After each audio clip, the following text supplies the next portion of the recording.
Assalamualaikum warahmatullahi wabarakatuh. Selamat sore. Kita berjumpa lagi dengan saya Rifan. Di sini ada Pak Mustafa SPDI, KUA penyuluh olahan. Kali ini kita bincang-bincang seputar bulan Muharram dengan seorang pakar yang ahli di bidangnya. Sudah tidak diragukan lagi. Biografi beliau, Bapak Mustafa ini mondok atau nyantri di sarang selama berapa tahun, Pak? Sebentar saja. Oh, sebentar saja, tidak bisa diukur dengan waktu. Untuk melanjutkan bincang-bincang kami, bahwa kami kemarin sudah membahas tentang Muharram dengan Bapak Amin. Nah, sekarang versi dari Bapak Mustafa mungkin bisa lebih luas lagi tentang bulan Muharram, Pak Mustafa. Langsung saja, karena sudah menjelang sore, tentang bulan Muharram. Mungkin Bapak Mustafa ini bisa menjelaskan tentang keistimewaan bulan Muharram. Nah, saya persilahkan Pak Mustafa.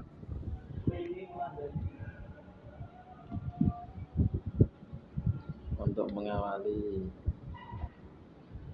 dialog sore hari ini, kami berikan Pak Rifan dahulu. Nanti kami baru menyusul. Monggo Pak Rifan panjenengan duluan. Biasanya yang bertanya kemana? Bulan Muharram kan semakin tua kan, kalau orang belajar itu semakin luas ilmunya. Kalau pandangan saya, bulan Muharram itu ya bulan sing di sana itu terdapat junjungan anak yatim, biasa orang Jawa itu. Kalau Mustafa gimana? Ya, antaranya santunan anak yatim dan juga bulan Muharram itu bulan awal tahun Hijriah yang insya Allah sebentar lagi kita akan menemui tahun baru Hijriah yang tepatnya hari Jumat tanggal 27 Juni yang akan datang. Sebentar lagi, Pak. Iya, sebentar lagi. Kira-kira ini penghitungan bulan Muharram itu dihitung dari hijrahnya Nabi atau dari mana, Pak? Kok dimulai bulan Muharram? Kok ora Ramadan? Kalau Ramadan kan lebih enak. Ditanya, oh ya poso bulan pertama di bulan Hijriah, ini kok bulan Muharram? Ya, memang dulu penentuan bulan tahun baru Nabi itu memang ada yang berpendapat atau usulan itu dimulai dari hari lahirnya Nabi, seperti tahun baru Hijriah, tahun baru Masehi itu kan diambil dari lahirnya Nabi Isa. Nah, ini Nabi Muhammad itu diambil dari lahirnya Nabi, namun tidak disetujui pada waktu itu dalam pemerintahan Khalifah Umar bin Khattab.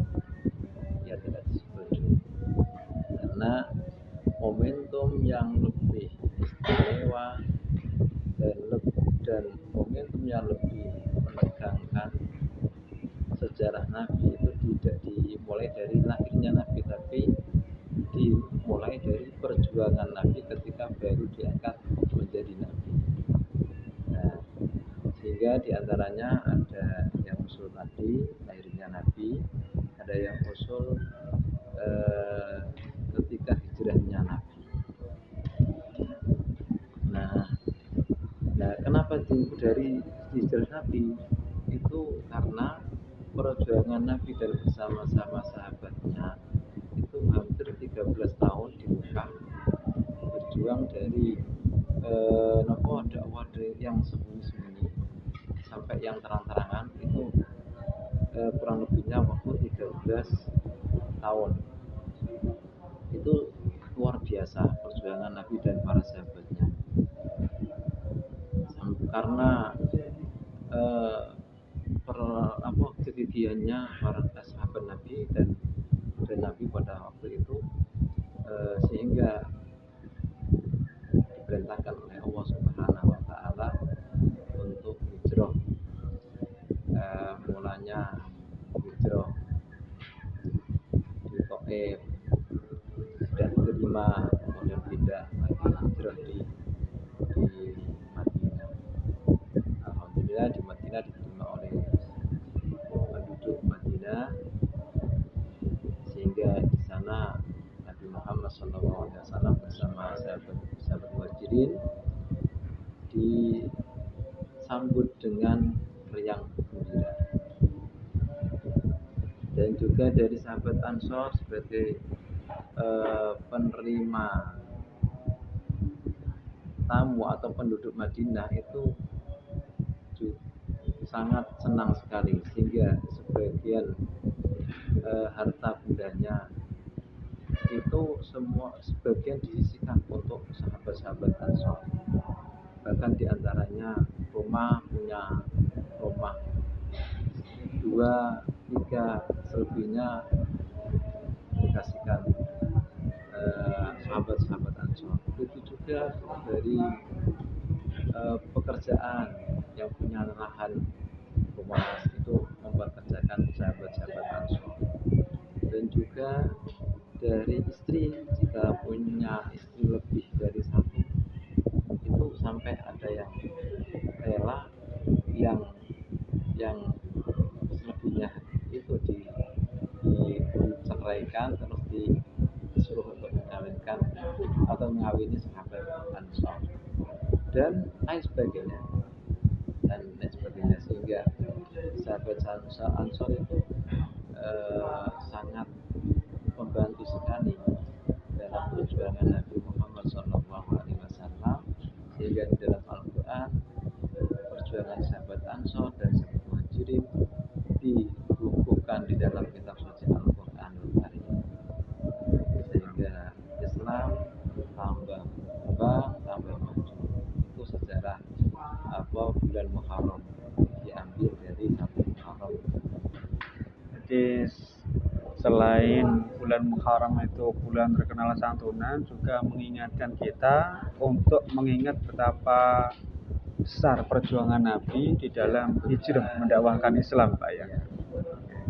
Untuk kaitannya dengan bulan Muharram dengan santunan itu ada kaitannya apa, Pak? Mungkin bulan Muharram kok diidentik dengan santunan anak yatim?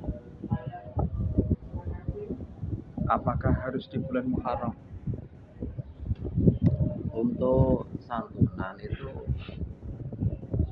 untuk anak yatim tidak hanya di bulan Muharram saja, karena kebutuhan anak yatim itu tidak hanya di bulan Muharram saja, di bulan-bulan yang lain itu juga anak yatim butuh makan, minum, butuh pendidikan, butuh biaya ngaji dan juga lain sebagainya. Nah, namun di bulan Muharram itu ada kesunahan yang diajarkan oleh baginda Nabi Muhammad SAW, itu kita mengikutinya. Nah, karena apa? Karena di bulan Muharram, lebih di tanggal 9, tanggal 10 itu memang Rasulullah sendiri SAW mengajarkan kepada para sahabatnya ketika Rasulullah SAW datang mengunjungi kampung di Madinah. Ya, ketepaan di situ ada orang Yahudi bertemu dengan orang Yahudi dan ditanya mereka, di bulan ini orang-orang Yahudi tanggal 10 pada puasa karena karena mengingat nabinya orang Yahudi yaitu Nabi Musa diselamatkan oleh Allah Subhanahu wa taala pada tanggal 10 Muharram. Nah, itu identik orang Yahudi memberi apa itu memberikan penghormatan atau mengenang 10 Muharram.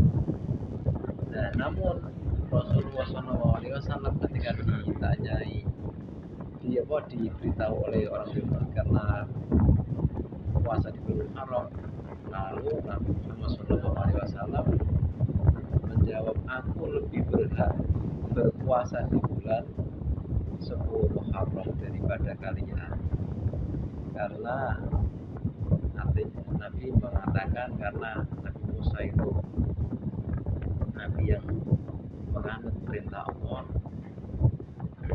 dan Nabi Muhammad juga sama termasuk orang yang menganut perintahnya Allah. Akhirnya Rasulullah menganjurkan kepada para sahabatnya puasa bulan 10 Muharram. Untuk membedakan dengan orang Yahudi, Nabi Muhammad menambah di tanggal 9 hari Tasu'a dan hari Asyura.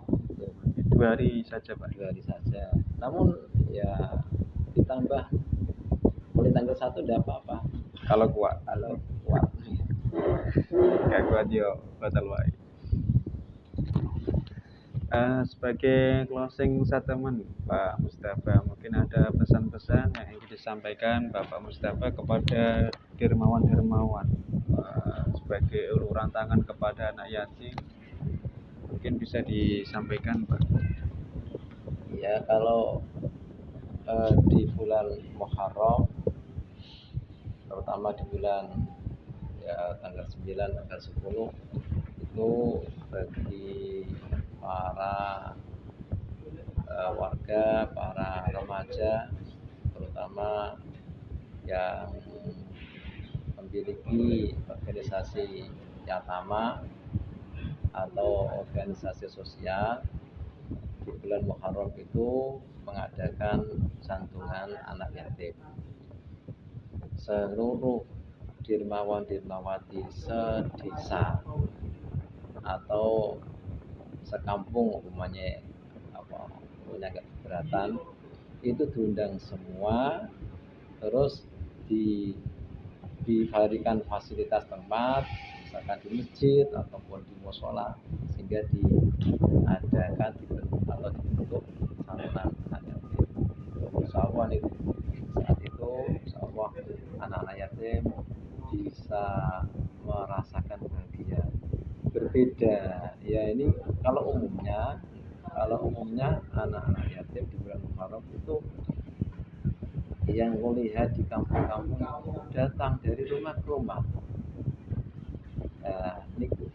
Ya itu juga baik, namun agak kepayahan bagi anak-anak yatim karena mereka itu dari satu rumah ke rumah, padahal dari satu rumah itu waktunya saja memakan waktu sekali 1 jam atau lebih, karena di satu rumah itu ada acara, ada pembukaan, ada tahlil, ada sambutan, terus ada santunan, ada makan misalkan, itu lebih dari 1 jam. Nah itu kalau dilakukan oleh 10 rumah, 1 jam kali 10 rumah sudah 10 jam. Nah, kita bayangkan 10 jam. Kalau kita berjalan dari rumah ke rumah 1 jam, 10 jam, bagaimana badan kita, sangat masyarakat sekali. Payah, susah payah. Itu baru 10 dermawan. Kalau 30, bayangkan 3 hari 30 jam. Itu maka 3 hari. Nah, kalau bisa menurut kami, saya itu cukup dilakukan 1 kali atau 2 kali, dengan tentang waktu yang berbeda-beda. Itu langsung dari satu kampung atau satu desa diundang semuanya dikumpulkan di satu tempat terus diadakannya santunan. Insya Allah itu lebih cepat, lebih ringan dan lebih menyenangkan bagi anak yatim. Itu yang dapat kami sampaikan santunan anak yatim. Ya, terima kasih waktunya Bapak Mustafa sudah menyempatkan hadir bincang-bincang dengan kita semua, khususnya warga KUA Walahan di lingkungan sekitar. Semoga apa yang disampaikan oleh beliau sangat bermanfaat sekali untuk menyongsong bulan Muharram yang akan datang, Pak. Dapat memberi wacana pemahaman menyejukkan kepada kita semua. Saya Rifan bersama Pak Mustafa mohon undur diri. Sampai berjumpa lagi pada sesi berikutnya. Assalamualaikum warahmatullahi wabarakatuh.